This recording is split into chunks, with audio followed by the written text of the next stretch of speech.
Olá, e hoje vamos falar de comportamento no mundo corporativo e avaliação psicológica para cargos e profissões de risco.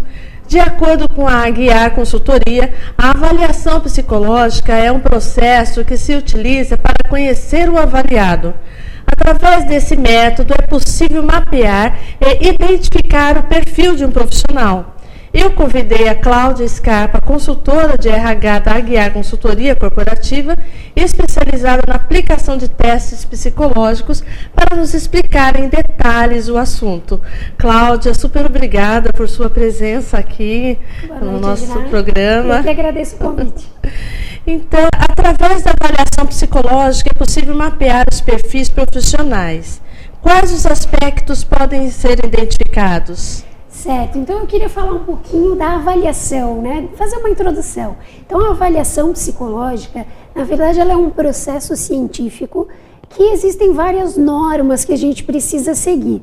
E, de acordo com as determinações das profissões, é uma área que quem atua são psicólogos. Então, uma boa avaliação, uma avaliação correta, é de atribuição do psicólogo desde 64 já, né? E a avaliação, ela necessita que a gente utilize diversas técnicas para chegar a uma conclusão. Diferente do que normalmente quem não é psicólogo, quem é leigo, acredita diferente, né? Imagina que a gente tem um olho mágico, né? Um raio-x que a gente vai olhar e mapear todo o teu perfil. E não é assim que funciona. A gente utiliza várias técnicas, né? Então, claro, a observação é uma das técnicas que a gente vai utilizar. E respondendo a tua pergunta, né, dentro da avaliação a gente vai conseguir avaliar vários aspectos, né? A gente vai conseguir avaliar os aspectos cognitivos, e daí nessa área entra as questões de atenção, raciocínio, memória, e também as questões de personalidade. E dentro dessa área, então, entra também as questões emocionais. Então, a gente vai conseguir aplicar a avaliação psicológica para vários cargos, né? Para várias finalidades. E dentro do mundo corporativo, a gente usa a avaliação para processos de seleção, exames admissionais, de acordo com algumas normas, né? A gente vai usar também para processos de promoção de pessoal, desenvolvimento, autoconhecimento. Então, ela é bem dinâmica, a gente consegue aplicar para várias finalidades dentro do mundo corporativo. E quais são as profissões que mais exigem da avaliação psicológica? Eu diria que todas as profissões podem se utilizar da avaliação psicológica no processo seletivo, enfim, desde cargos operacionais até cargos estratégicos dentro da empresa, né? Mas as que exigem, as que realmente a gente vê como fundamental, são principalmente as profissões de risco que você comentou no início, né? Então, a gente vai entrar nessa característica de profissões de risco, profissões que as pessoas trabalham com eletricidade, trabalham em altura, trabalhos confinados, né? Os motoristas também, né? Então, dentro de algumas empresas, por exemplo, comércios, às vezes o motorista é a única profissão que tem nas mãos a vida ou a morte, né? Então, dependendo de um acidente, um motorista pode ou tirar a sua vida de alguém, né? E no ranking das profissões, o motorista você avalia como primeiro... Você tem esse ranking? Existe sim esse ranking. Se você jogar lá no Google, virão várias listas, né? Desde listas globais, né? Até questões, listas brasileiras, né? Então, ali a gente vai ver várias profissões. Algumas se repetem de uma lista para outra, outras não. Então, as que se repetem são essas que eu te citei, que trabalham com eletricidade, altura, trabalho confinado, os motoristas, e daí lá cita os motoboys. Sim. Essa deve ser a mais perigosa de todas. Isso aparece como uma das mais perigosas. Eu vou te dizer uma, pasme, que jornalista também aparece na lista. Não vou ficar pasmada, porque é isso mesmo. Exatamente, aparece na lista. Pode causar infarto. Pode.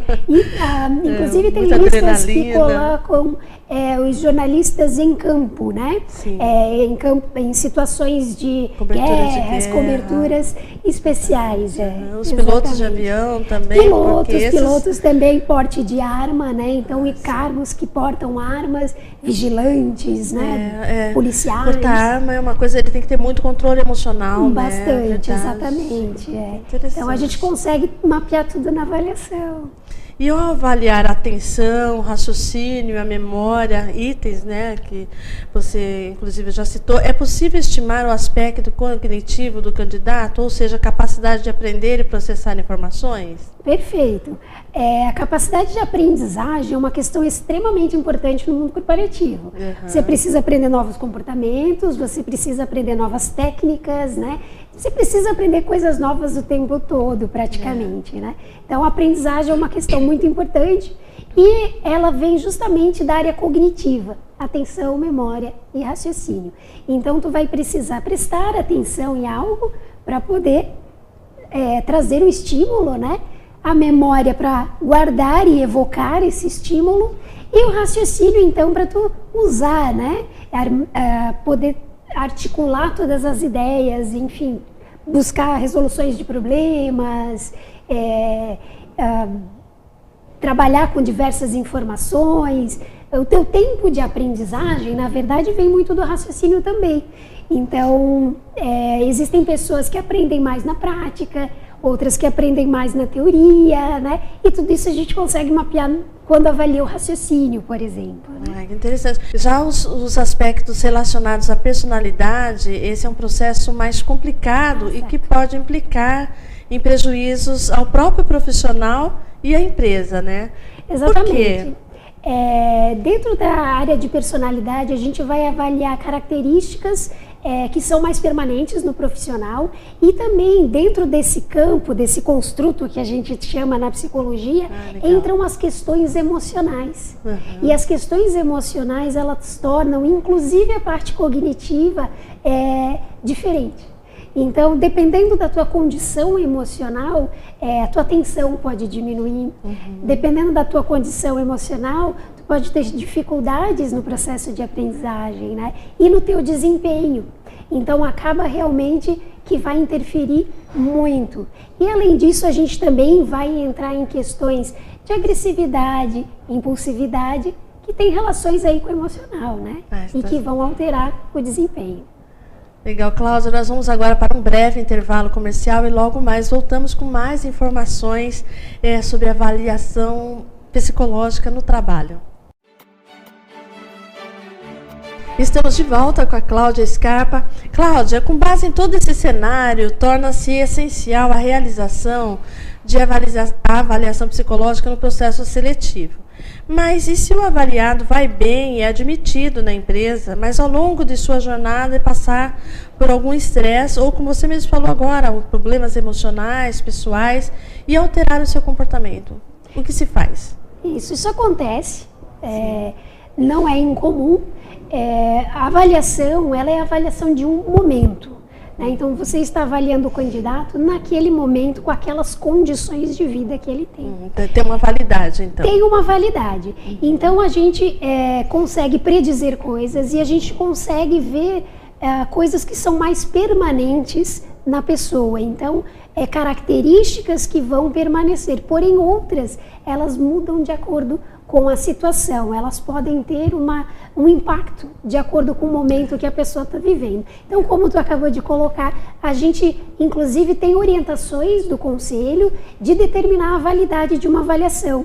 Então, a gente define num processo seletivo que cada avaliação vai valer somente para aquele cargo avaliado.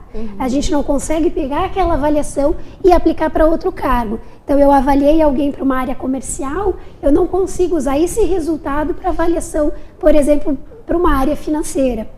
O resultado é somente para aquele processo. Então, ele é reavaliado. Ele precisa ser reavaliado. E para outras situações, a gente, na verdade, vai colocar validades de acordo com o tempo, né? Que a teoria vai estimar que a gente pode indicar. Ah, ok.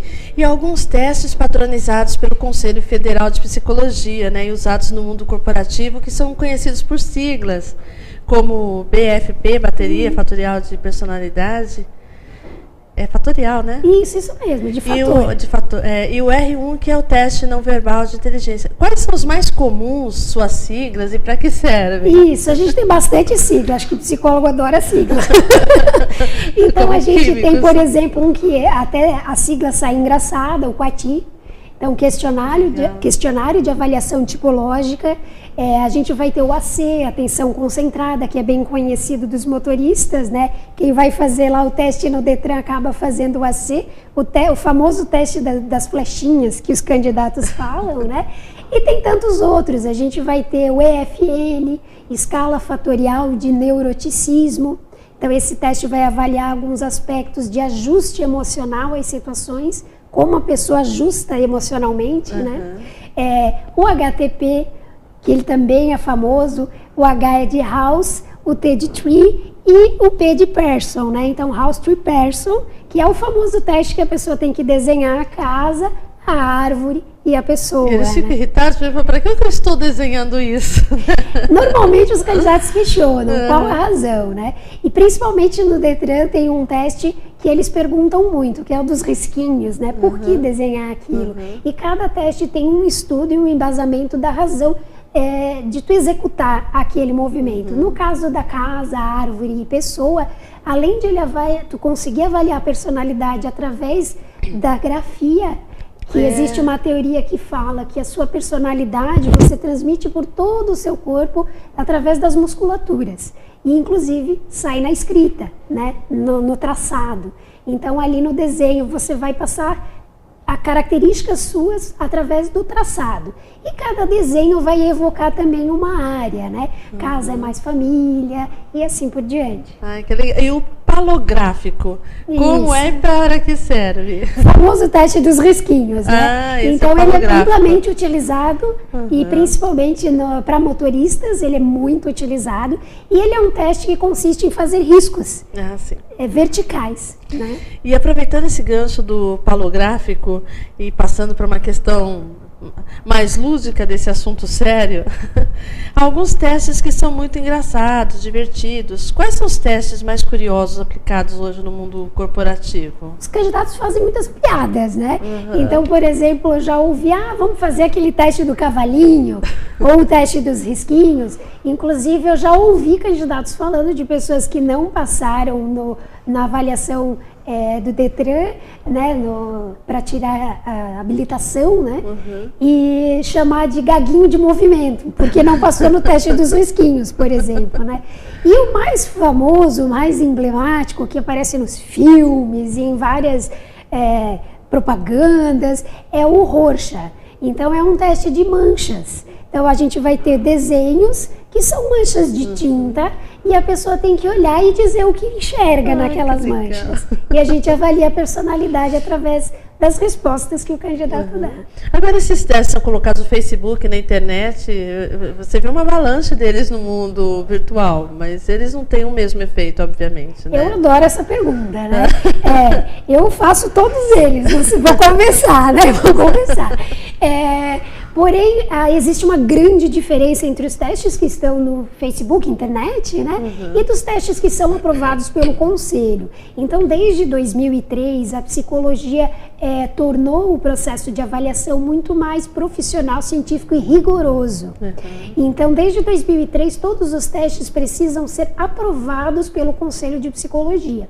E por que isso é importante? Porque todos os testes que passam pelo aval, eles têm pesquisas relevantes brasileiras, né? Então a população, ela tem uma amostra que é representativa, então você consegue comparar o resultado do avaliado a uma amostra.